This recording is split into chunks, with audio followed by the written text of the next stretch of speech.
নমস্কার বন্ধুরা, দীপাস কিচেনে আপনাদের সবাইকে স্বাগত। আমি এই যে কুমড়ো শাক কেটে নিয়েছি কচি কচি, আমার এই গাছের কুমড়ো শাক আমি কেটেছি। তো এটা দিয়ে আমি ভাবছি কাঁঠাল দানা দিয়ে আর মসুর ডাল দিয়ে একটা তরকারি করব, সেটা আপনাদের সাথে আমি শেয়ার করছি। এটা ডাল দিয়ে আমি কুমড়ো শাকটা দিয়ে আমি একটা প্রেসারে সিটি মারবো। তার সাথে কাঁঠাল দানাগুলো আমি দেব। লঙ্কা আর কাঁঠাল দানাটা আগে দিয়ে দিলাম আমি সেদ্ধ হতে। কিছুটা কুমড়ো শাক আমি দিয়ে দিলাম এর মধ্যে,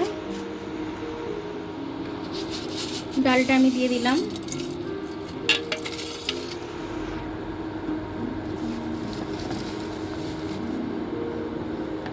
এবার কুমড়ো শাকগুলো সবটা দিয়ে দিচ্ছি আমি।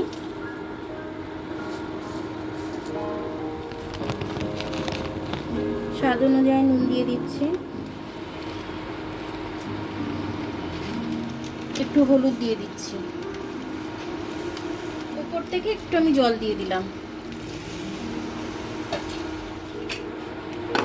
এবার আমি চাপা দিয়ে দিচ্ছি।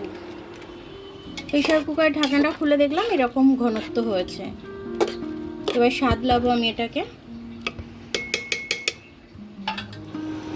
শুকনো লঙ্কা কিছু ছিঁড়ে নিয়েছি, দিয়ে দিলাম। একটু তেজপাতা হাতে করে ছিঁড়ে দিয়ে দিলাম।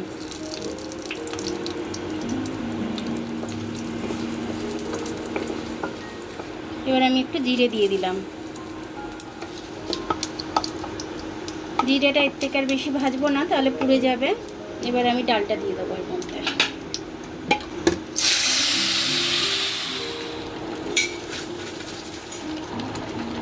স্বাদ অনুযায়ী একটু চিনি দিয়ে দেবো আমি।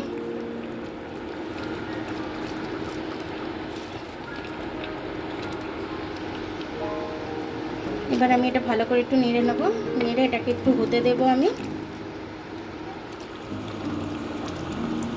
দেখুন এটা টকবক করে ফুটছে। এবার আমি এটাকে নামিয়ে নেব। প্রেসারে দিয়েছি, পুরোপুরিভাবে সেদ্ধ হয়ে গেছে। আমার কাঁঠালের দানাটাও সেদ্ধ হয়ে গেছে, মানে এতটাই সেদ্ধ হয়েছে যে কাঁঠালের দানাগুলো আমার ভেঙে গেছে। এবার আমি এটাকে নামিয়ে নেব। আমার কাঁঠালের দানা দিয়ে, ডাল দিয়ে আর কুমড়ো শাক দিয়ে আমি চচ্চড়িটা করেছি। তো চচ্চড়িটা খুব সুন্দর খেতে হয়েছে। এটা যদি বানান আপনারা ঘরেতে, এটা দিয়েই আপনারা ভাত খেয়ে নিতে পারবেন এক থালা। শাক চচ্চড়িটা খুব ভালো হয়েছে, এরকমভাবে করে খাবেন, খেয়ে দেখবেন, খুব ভালো লাগবে আপনাদের। আমার ভিডিওটা দেখার জন্য অনেক অনেক ধন্যবাদ। আমার ভিডিওটা যদি আপনাদের পছন্দ হয় তাহলে লাইক, সাবস্ক্রাইব, বেল আইকনটা একটু টিপে দেবেন। আর যদি ফেসবুক থেকে দেখেন তাহলে লাইক আর ফলোটা একটু করে দেবেন। আবার কাল দেখা হবে নতুন রেসিপির সাথে। ততক্ষণ আপনারা ভালো থাকবেন, আমি আসছি।